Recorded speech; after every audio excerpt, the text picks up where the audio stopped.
नमस्कार दोस्तों, स्वागत है आपका हमारे यूट्यूब चैनल एग्ज़ाम कैफ़े में। तो हम शाहजहां और औरंगज़ेब पिछली वीडियो में कर चुके हैं।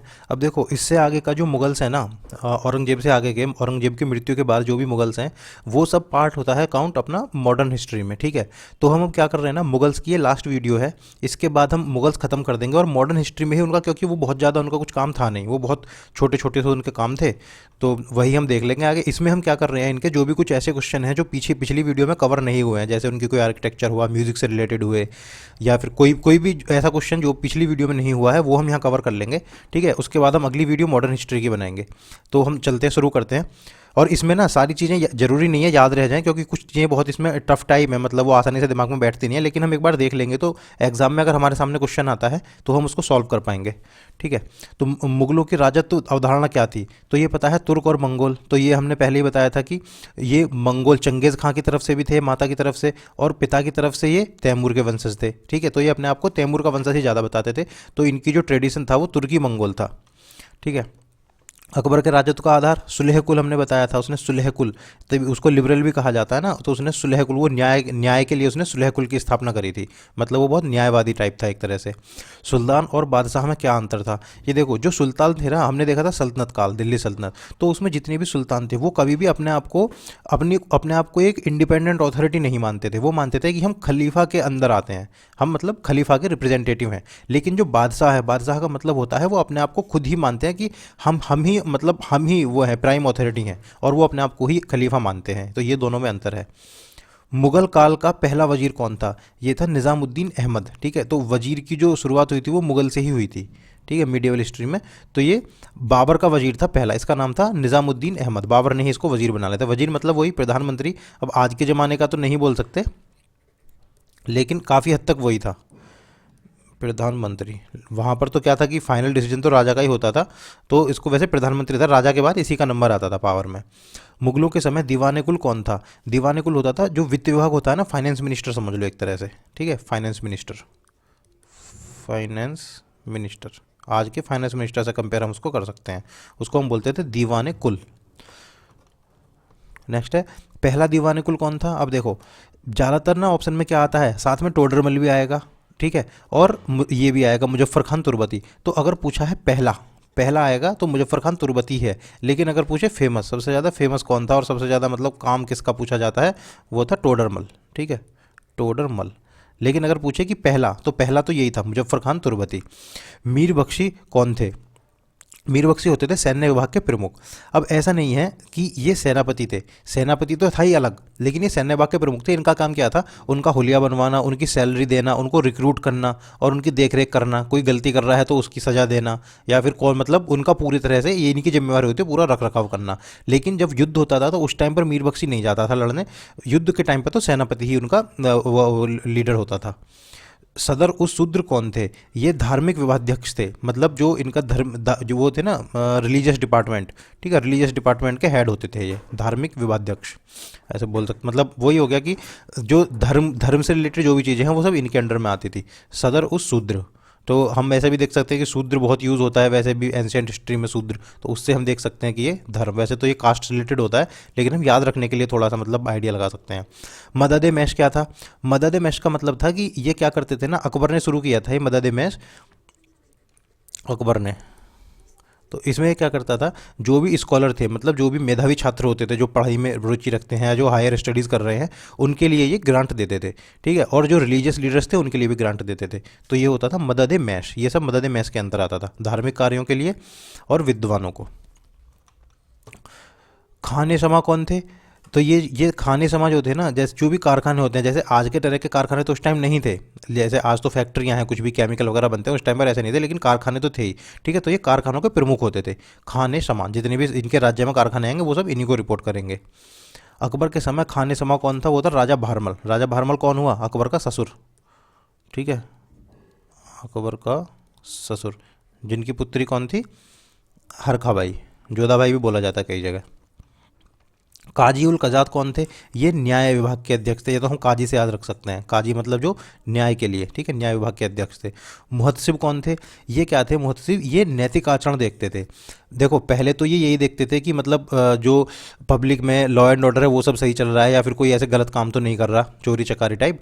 लेकिन बाद में औरंगजेब के समय इसको इनको किस लिए यूज़ किया जाता था? औरंगजेब ने जैसे बहुत सारे कन्वर्ट करा लिए थे, हिंदू से मुस्लिम में कन्वर्ट करा लिए थे, तो इसने इनको प्रयोग किया था ये देखने के लिए कि क्या वो इस्लामिक रिलीजियस जो वो है, जो तरीके हैं उनको फॉलो भी कर रहे हैं, या फिर नाम के लिए बस मुस्लिम बन गए हैं वो। इसने उनके लिए भी नहीं यूज़ किया था। और ये जो बाहर नियंत्रण के लिए, मूल्य नियंत्रण के लिए, इन सब के लिए भी इनका प्रयोग होता था।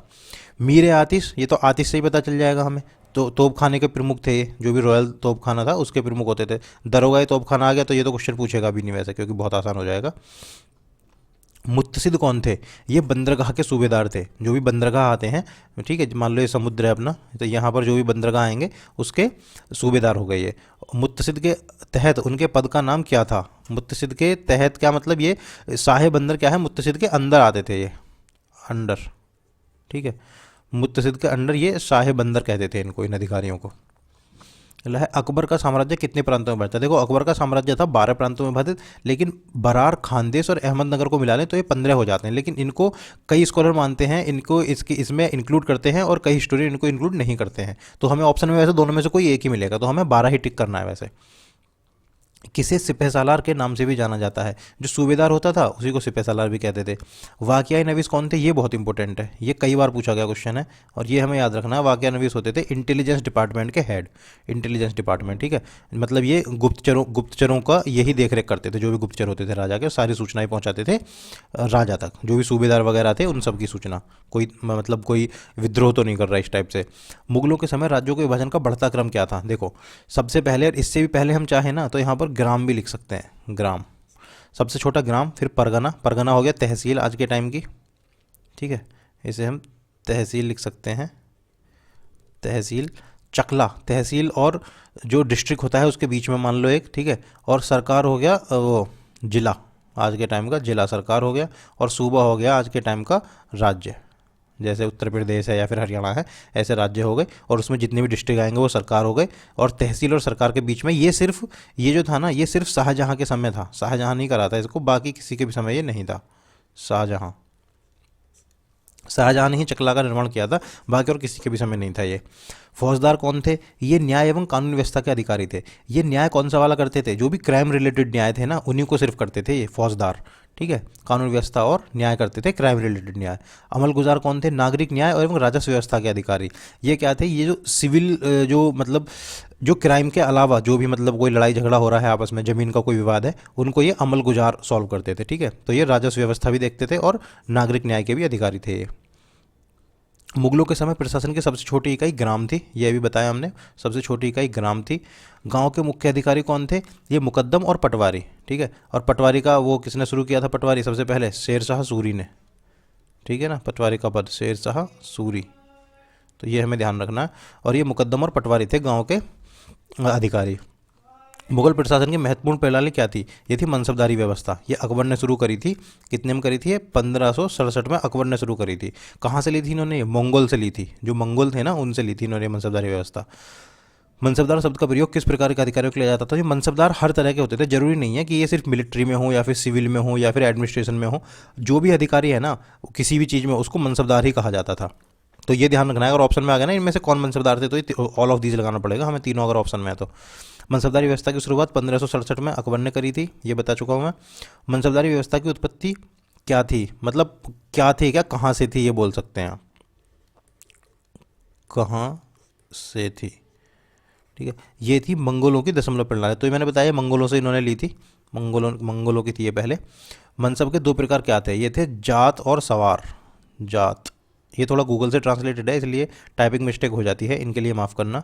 जात और सवार होते थे, ठीक है। अब देखो जात और सवार क्या था, यहाँ पर थोड़ा हम समझते हैं। मान लो ये है जात और ये है सवार, ठीक है। तो ऐसे समझो जैसे ग्रेड पे की जॉब होती है ना अपनी, जैसे हम गवर्नमेंट जॉब की तैयारी कर रहे हैं तो इसमें ग्रेड पे होते हैं। मान लो ये भी 4800 ग्रेड पे है और सपोज ये भी 4800 ग्रेड पे है, लेकिन इनमें अंतर कहाँ आएगा?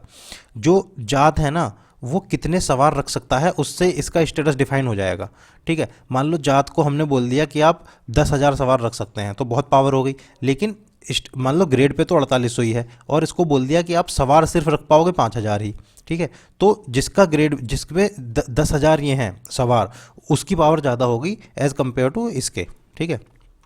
और आगे हम एक बार देख लेंगे अभी जात मनसब और सवार मनसब में क्या अंतर था। ये रहा जात जो था ना, जात का मतलब था इनकी श्रेणी परिभाषित करते थे ये, ठीक है। जात से होती थी कि इनकी मतलब क्या श्रेणी है, और सवार यह करता था कि वो कितने घुड़सवार रख सकता है। आप ऐसे समझो, मान लो यहाँ पर एक सब इंस्पेक्टर है, ठीक है, सब इंस्पेक्टर, और एक है यहाँ पर जीएसटी में जीएसटी इंस्पेक्टर, ठीक है। तो ये जो सब इंस्पेक्टर है, जितने भी इसकी जो जिस चौकी का ये है, उस चौकी में जितने भी कांस्टेबल हैं, सारे कांस्टेबल को ये अपने साथ लेके चल सकता है जहाँ जाएगा। लेकिन जो ये जीएसटी इंस्पेक्टर है, ये सिर्फ लिमिटेड जो कांस्टेबल होंगे ना, उन्हीं को ले सकता है जब कहीं रेड मारने जा रहे हैं, सिर्फ तब। उसके अलावा इसके अधिकार में कोई भी कांस्टेबल नहीं आएगा, ठीक है। तो ऐसे ही बस इनमें अंतर था, ग्रेड पे दोनों का सेम है इस तरह से। आमिर के नाम से किन्हें जाता जाता, जिनके पास 500 से 2500 मनसब होते थे, ठीक है। मनसब मतलब क्या हो गया, मनसब मतलब हो गया एक पद का नाम हो गया मनसब, ठीक है। अब जैसे एक मनसब बराबर एक सैनिक मान सकते हैं हम, ठीक है। तो ये हो गया 5200 से 2500 जात मनसब। और आमिरुल उम्दा, ये थोड़ा ज़्यादा हो गया, उम्दा उम्दा से याद कर लेंगे हम। आमिरुल उम्दा मतलब 2500 से अधिक मनसब, ठीक है। तो 500 से 2500 तक क्या हो गया, आमिर, और आमिरुल उम्दा हो गया 2500।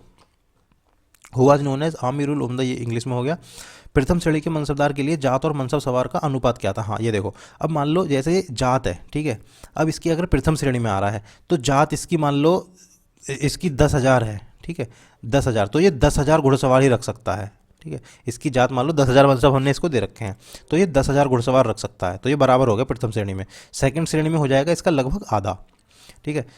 सवार मनसब मान लो इसके पास 10,000 मनसब हैं, ठीक है। तो ये क्या करेगा, ये लगभग 5,000 घुड़सवार रख पाएगा अपने साथ, तो ये हो गया सेकंड श्रेणी। थर्ड श्रेणी में आधे से कम हो जाएगा। तीसरे वर्ग के मनसबदार के लिए ये हो जाएगा जात मनसब के आधे से भी कम, ठीक है। मान लो इसके पास 10,000 थे, तो ये 5,000 से कम कम रखेगा सवार, जो ये सवार रखेगा वो 5,000 से कम रखेगा, ठीक है। अहदी क्या थे, ये देखो अहदी और दाखिली, ये दो तरह के लोग होते थे, सैनिक होते थे, अहदी और दाखिली, ठीक है। अपॉइंट दोनों को राजा ही करता था, किंग अपॉइंट करता था दोनों को ही, अहदी और दाखिली दोनों को। लेकिन जो अहदी थे वो राजा के बॉडीगार्ड थे, राजा के अंगरक्षक कह लो, ठीक है। और जो ये थे जो दाखिली थे वो आते थे मनसबदार के अंडर में, ठीक है। तो ये राजा के सैनिक थे अहदी। दाखिली, ये रहा दाखिली, ये थे मनसबदार के अधीन सैनिक थे, ये मनसबदार के अधीन। और इनको अगर ये पूछे ना अपॉइंट कौन करता था, तो दोनों को अपॉइंट राजा ही करता था, दाखिली को भी और अहदी को भी। अहदीज और दाखिलियों को भर्ती करने वाला कौन था, ये रहा सम्राट, राजा ही करता था। बरगीर क्या थे, ये अश्वरोही सैनिक थे जिन्हें राज्य द्वारा शस्त्र और घोड़े दिए जाते थे। अब देखो दो तरह के होते हैं, एक तो बरगीर होते हैं और एक ये होते हैं ये सिलेदार, ठीक है। बरगीर और सिलेदार होते हैं, तो इसमें क्या अंतर है, बरगीर तो वो होंगे जो सिर्फ अब मतलब इनको जॉब पर रख लिया और सारा इनको जो भी घोड़ा है, जो भी लड़ने के लिए वेपन्स हैं, वो सब राज्य ही देगा। लेकिन जो ये हैं सिलेदार होंगे जो अपने अस्त्र शस्त्र और अपने घोड़े लेकर आएंगे, इनको इमरजेंसी के टाइम पे लाया जाता था। इसके लिए मैं एक एग्जांपल बताता हूँ। अब जैसे आपने देखा होगा रशिया और यूक्रेन का युद्ध चल रहा था, ठीक है। तो अभी थोड़े दिन पहले न्यूज़ आई थी, 3-4 महीने पहले, कि जो ये है यूक्रेन ने मर्सनरीज बुलाए हैं। मर्सनरीज कौन होते हैं, उनको रुपए दो वो किसी भी की तरफ से लड़ लेंगे। रसिया उनको ज़्यादा रुपए दे देगा ना, तो वो रशिया की तरफ से लड़ लेंगे। अगर यूक्रेन ज़्यादा रुपए दे देगा तो वो यूक्रेन की तरफ से लड़ लेंगे। तो वो उनके पास अपने हथियार होते हैं, अपनी ट्रेनिंग होती है, बस उनको पैसा चाहिए। तो इनकी सैलरी भी इसी हिसाब से यहाँ पर भी ज़्यादा होती थी सिलेदार की। पीलखाना विभाग क्या था, ये हाथी सेना के प्रबंधन के लिए था। पीलखाना हाथी की सेना के उसके लिए था पीलखाना, ठीक है। भू राजस्व प्रणाली क्या थी, ये कई तरह की भू राजस्व प्रणाली थी, गल्ला बक्सी भावली बटाई। बटाई मतलब वही है कि आपस में मतलब किसानों को और राज्य का हिस्सा बांट दिया, ठीक है। बांटते तो सब में ही थे, बस ये इनके प्रकार हैं। मतलब इतने 3 तरह की सबसे ज़्यादा फेमस प्रणाली थी, प्रणाली तो और भी थी लेकिन 3 तरह की ये फेमस थी। किस प्रणाली को टोडरमल बंदोबस्त के रूप में जाना जाता है, आईने दहसाला। तो ये तो हमने पहले ही पढ़ रखा है। आईने दहसाला क्या है कि 10 वर्ष का जो है ना, 10 वर्ष का औसत निकाल लिया उत्पादन का, और उसके आधार पर फिर 1/3 इन्होंने टैक्स लगा दिया, जो भी औसत आया उसका 1/3। किस शासक ने नहरों पर सबसे अधिक ध्यान दिया था? ये था शाहजहां। देखो मुगल पीरियड में सबसे ज़्यादा ध्यान दिया था शाहजहां ने। वैसे जो नहरों को सबसे ज़्यादा करी थी सल्तनत काल में वो करी थी फिरोज शाह तुगलक ने, लेकिन अगर मुगलों का पूछें सबसे ज़्यादा शाहजहां ने ध्यान दिया था नहरों की सिंचाई के लिए, नहर बनाने पर। किस शासक ने राम सिया के सिक्के चलाए? अकबर नहीं चलाए थे, जिन पर सीताराम और सियाराम उन पर वो किया हुआ था, इंस्क्राइब किया हुआ था, लिखा हुआ था। ठीक है। अधिकांश सिक्के किस शासक के दौरान सबसे ज़्यादा सिक्के चलाएगा? औरंगजेब के दौरान। ये भी बहुत इंपॉर्टेंट क्वेश्चन है, कई बार पूछा गया कि मुगल काल में जो सबसे ज़्यादा सिक्के थे वो किसके शासनकाल में चलाए गए? औरंगजेब के। मुगल काल के दौरान सबसे छोटा तांबे का सिक्का था जीतल। जीतल याद है ना, उसने हमने देखा था उसमें भी इल्तुतमिश ने चलाए थे जीतल और टंका। बस अंतर इतना है कि वहाँ पर जो टंका था वो चांदी का था, ठीक है, यहाँ पर टंका था ही नहीं, यहाँ पर जीतल था, तांबे का था, और जो दाम था वो भी तांबे का था। यहाँ पर दाम सबसे छोटा था, दाम। बादशाह नामा किसने लिखी? ये लिखी है अमीनी काजवानी ने और अब्दुल हमीद लाहौरी ने। ठीक है, ये एक बार देख लेंगे, याद रह जाए तो ठीक है, ऑप्शन में टिक कर देंगे, नहीं तो कोई बात ही नहीं है। अमीनी काजवानी और अब्दुल हमीद लाहौरी ने लिखी बादशाहनामा। शाहजहांनामा लिखी इनायत खान और सादिक खान ने। इनायत खान, सादिक खान, भगवान दास, इन तीनों का कंट्रीब्यूशन था इसको लिखने में, शाहजहांनामा। और मसीर आलमगीरी लिखी मुस्तैद खान ने। मसीर आलमगीरी, ये जरूरी नहीं है याद रह पाए, वैसे ये एक एक दो बार पूछे गए हैं प्रीवियस ईयर्स में, तो जरूरी नहीं है कि ये पूछे जाएंगे, एक बार देख लेते हैं, याद रह गए ठीक है, नहीं तो कोई बात ही नहीं। मखफी के नाम से कविताएं, ये इंपॉर्टेंट है, ये हमें याद करना पड़ेगा, ये कई बार पूछा गया क्वेश्चन है। औरंगजेब की पुत्री थी जैबुन्निसा, ठीक है, जैबुन्निसा की नहीं, औरंगजेब की पुत्री थी जैबुन्निसा, इसने ये लिखती थी, ये कविताएं लिखती थी मखफी के नाम से। ठीक है। संस्कृत पाठ पंचतंत्र का फारसी में अनुवाद ये फैज़ी ने किया था अनवर सुहेल के नाम से। ये भी बहुत इंपॉर्टेंट क्वेश्चन है। फैज़ी ने, फैज़ी याद है ना कौन था? अकबर के समय पर ये ट्रांसलेशन विभाग का, अनुवाद विभाग का हेड था ये, ठीक है। तो इसी ने अनवर सुहेली के नाम से जो पंचतंत्र का अनुवाद है फारसी में किया था।